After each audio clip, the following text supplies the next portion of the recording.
아파트에서 법과 규정에 따라 인계 인수를 해야 하는 사안들을 정리해 봤습니다.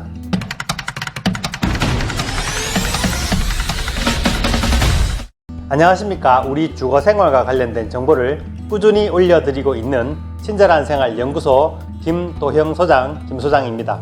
아파트에 살거나 관련된 업무를 하는 분이라면 평생 공짜인 채널 구독과 좋아요 눌러주세요. 여러분의 구독과 좋아요가 저에게는 새 영상을 만드는 큰 힘이 됩니다. 오늘은 아파트에서 있을 수 있는 인계 인수 중에 법과 규정으로 정해진 인수인계가 무엇인지 정리해 보려고 합니다. 가장 잘 알고 있는 것이 관리 주체의 인계 인수입니다. 공동주택관리법 제13조를 보면 관리 업무의 인계라고 해서 공동주택의 관리 업무를 인계해야 할 때를 규정하고 있습니다. 제1항을 보면 첫 번째는 입주자 대표회의의 회장으로부터 동법 제11조 3항에 따른 주택관리업자를 선정한 때라고 되어 있습니다. 풀어서 말씀드리면 입주를 하고 최초로 입주자 등이 해당 공동주택의 관리 방법을 결정한 후에 주택관리업자를 선정하여 통지한 때를 말합니다. 두 번째는 동법 제6조 1항에 따른 자치관리기구가 구성된 때입니다. 즉 대표회의가 자치관리를 결정하고 관리기구를 구성했을 때입니다.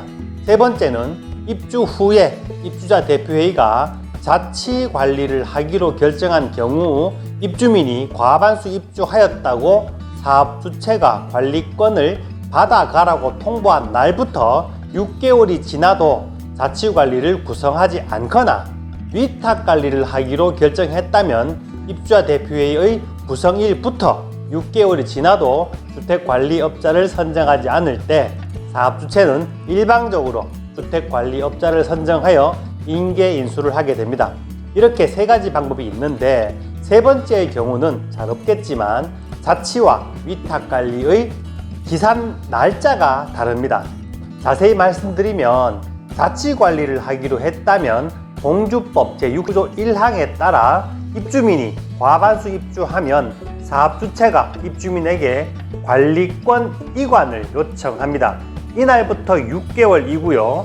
위탁관리는 공주법 제11조 2항에 따른 입주자 대표회의가 구성신고를 하고 구청이나 시청에서 수리한 날부터 시작하여서 6개월입니다. 예를 들어 관리권 이양을 요청받은 입주민들은 3개월 이내에 대표회의를 구성해야 되니까 1월 1일까지 입주한 입주민이 전체의 과반을 넘었다면 사업주체는 대표회의를 구성하라고 1월 1일 통보를 하게 됩니다. 그러면 입주민들은 대표회의 구성을 최대 3월 말까지는 해야 됩니다.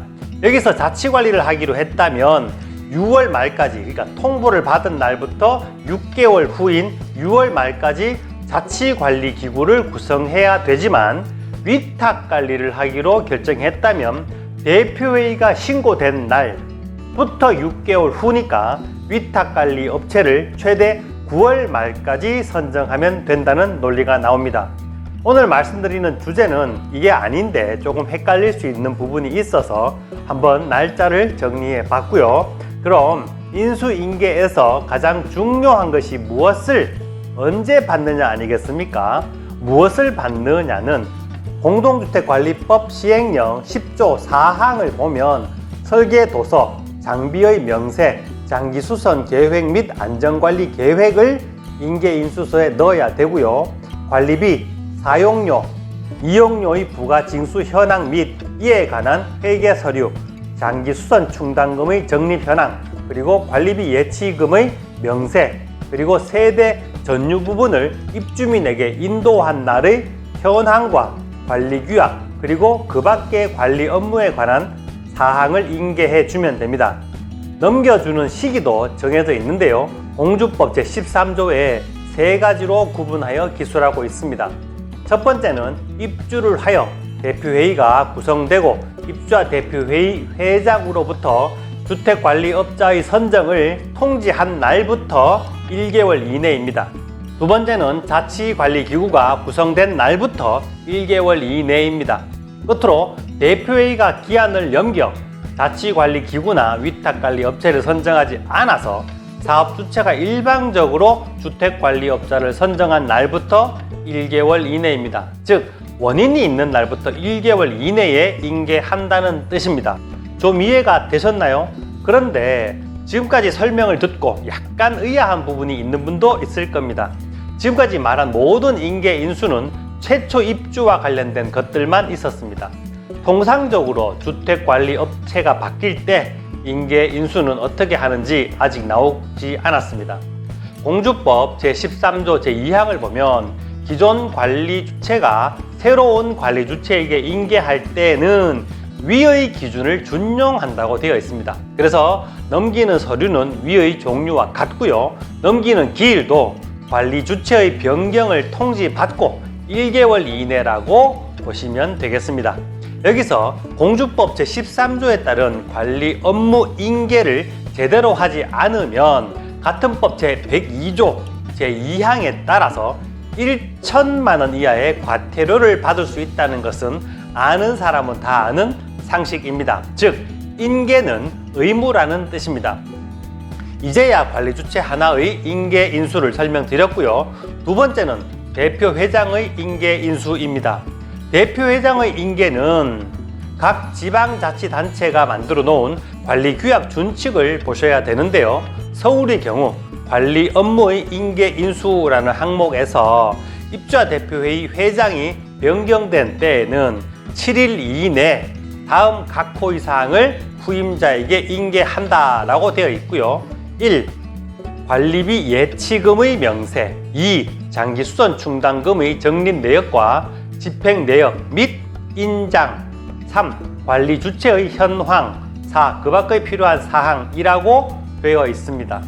경기도는 입주자 대표회의 회장은 임기가 만료 또는 변경된 경우에는 7일 이내에 각 호의 사항을 후임 입주자 대표 회장에게 인계하여야 한다.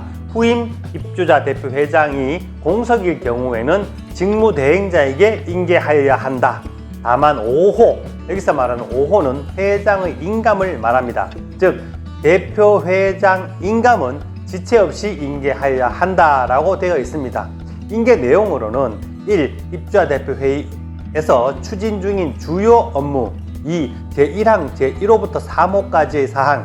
이걸 다시 말하면 관리사무소 조직 및 일반 현황. 2. 입주자 대표회의 구성원 현황. 3. 입주자 등의 입주 현황 등을 말합니다.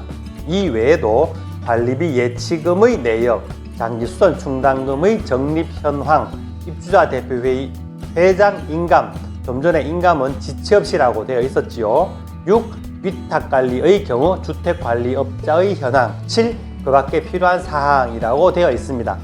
끝으로 대구의 경우 입주자 대표 회장이 변경될 때에는 지체 없이 후임자에게 인계하여야 한다라고 되어 있습니다. 전반적으로 보면 지체 없이 또는 일주일 이내에 인계 인수를 마치도록 하고 있습니다. 자세한 사항은 각 아파트 관리 규약을 참조하시면 되겠습니다. 그리고 오늘의 마지막 인계 인수는 격리 직원의 인계 인수입니다. 공동주택 회계 처리 기준 제6조를 보면 회계 업무의 인계 인수를 할 때는 인계자가 작성한 문서의 내용을 관리사무소장의 참관하에 인계자와 인수자가 확인하고 이름을 적은 후 도장을 찍어야 한다라고 되어 있습니다. 이렇게 법과 규정에 나와 있는 세 가지의 인계 인수를 알아봤는데요. 한 가지 의문이 있습니다. 바로 위탁관리회사의 관리소장이 바뀔 때는 왜 규정이 없나입니다. 정리해보면 자치관리의 관리소장은 관리소장이 관리주체이기 때문에 공주법 제13조에 따른 인계 인수를 해야 하지만 위탁관리의 경우 위탁관리회사가 관리주체이기 때문에 직원인 관리소장의 변경 때에는 법에 정해진 인계인수 규정 없이 위탁관리회사 내부 규정에 따라 인계인수를 하면 됩니다. 쉽게 말해 사무실의 직원이 바뀔 때 인계인수를 하듯이 그 현장에 따라 해당 회사의 내규에 따르면 되지 따로 정해진 법은 없다는 것입니다. 이해가 되셨나요? 오늘은 여기까지 하겠습니다. 다음에 또 좋은 정보 쉽게 보시려면 좋아요와 구독 꼭꼭 눌러주시고요. 오늘 내용 중 혹시 이해가 안 되는 부분이 있으면 아래 댓글로 질문 주시면 답글을 달아드리도록 하겠습니다. 제 영상은 여러분이 함께하는 밴드나 단톡 또는 페이스북에 무단으로 올리셔도 아무 문제가 없습니다. 지금까지 친절한 생활 연구소 김도형 소장, 김 소장이었습니다. 그럼 다음 영상에서 만나요. 감사합니다.